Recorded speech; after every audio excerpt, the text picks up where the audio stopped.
Thursday, Saudi Arabia called on Emirati-backed separatists in southern Yemen to withdraw from the governorates of Hadramout and Mahra, a move that threatens to spark a confrontation within the coalition. We are also here at the sit-in, and at the very least, we demand the declaration of the State of South Arabia, which is one of our rights. The State of South Arabia, which was occupied in the summer of '94, I believe that we are here now to declare that we are ready to govern our country and manage our resources. It is time for the people of South Arabia to enjoy a decent life for its citizens. The wealth enjoyed by the state of Qanub. We hope that the president will take the people's demands seriously and to present this image that exists today in the Southern Street to the international community and the Security Council in order to gain recognition for this state. God willing, our state will remain standing and there will be no retreat or surrender from this state forever. The Southern Transitional Council, long supported by the United Arab Emirates, had moved into these areas earlier this month, displacing forces aligned with Yemen's internationally recognized government, backed by Saudi Arabia. I have just briefed the Security Council on the situation in Yemen, fresh off my visit to the region, including Saudi Arabia and Oman. Tensions have been simmering across Yemen, and dramatic new developments in the eastern governorates are turning up the heat. Early this month, forces affiliated with the Southern Transitional Council, or STC, advanced on Hadramout and Mahra. As I told the Security Council, unilateral actions will not clear a path to peace. They deepen divisions, harden positions, and raise the risk of wider escalation and further fragmentation. A full resumption of hostilities could have serious ramifications on regional peace and security, including on the Red Sea, in the Gulf of Aden, and in the Horn of Africa. I urge all parties to exercise maximum restraint, de-escalate tensions, and resolve differences through dialogue. The Saudi Foreign Ministry warned that the separatists' actions had caused unjustified escalation, harming the interests of all Yemeni people and the coalition's efforts. Mediation is reportedly underway to return the council's forces to their previous positions. In southern Yemen, the council has increasingly flown the flag of South Yemen, a state that existed from 1967 to 1990.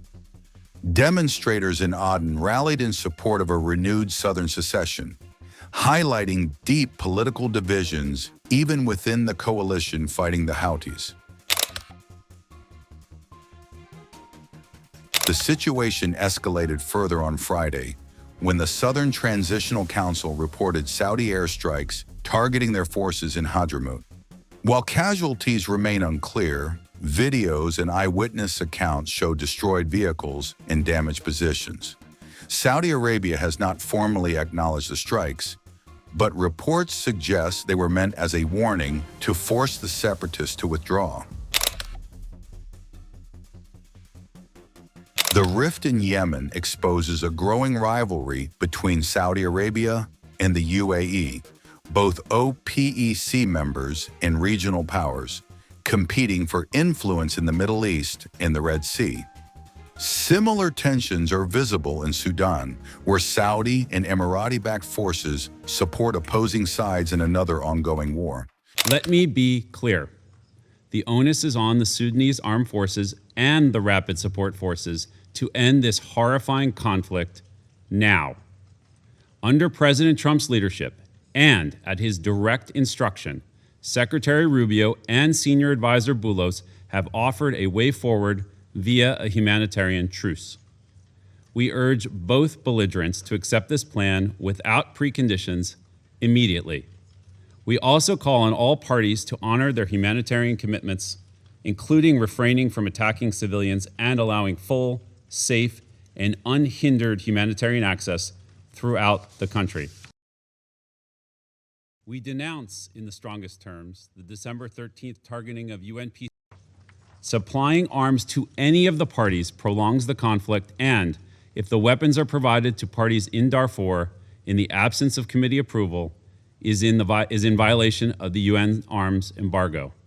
This needs to stop. since the Secretariat's last briefing on Sudan in October. Finally, we encourage the 1591 Committee to utilize the tools at its disposal, including sanctions, to hold to account those who are committing violations of international humanitarian law or human rights law or atrocities in Darfur. Thank you, President, and I thank the briefers for their remarks. There is no military solution to this conflict. We call on both the SAF and the RSF to urgently agree a humanitarian pause and to advance a comprehensive, Sudanese-owned and civilian-led political transition. Civilians and ensure accountability for violations of international law. We also call for full compliance with the arms embargo and urge all states to refrain from providing financial or military support to the warring parties. On 13 December, drone attacks targeted the UN logistics base. Mr. President, the continued supply of weapons, increasingly sophisticated and deadly, remains a key driver of the conflict. Sudan is saturated with arms.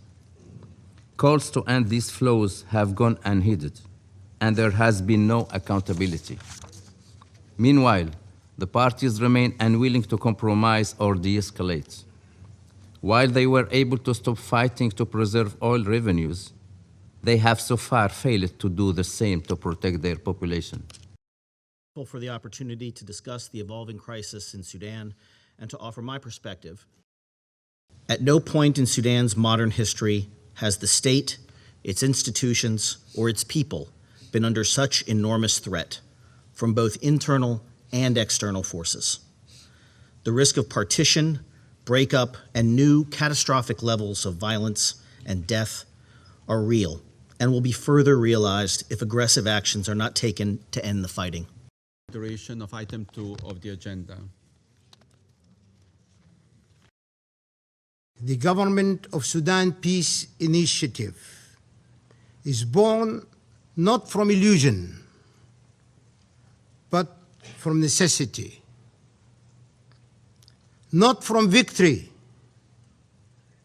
but from responsibility. It is a deliberate choice to replace chaos with order, violence with law,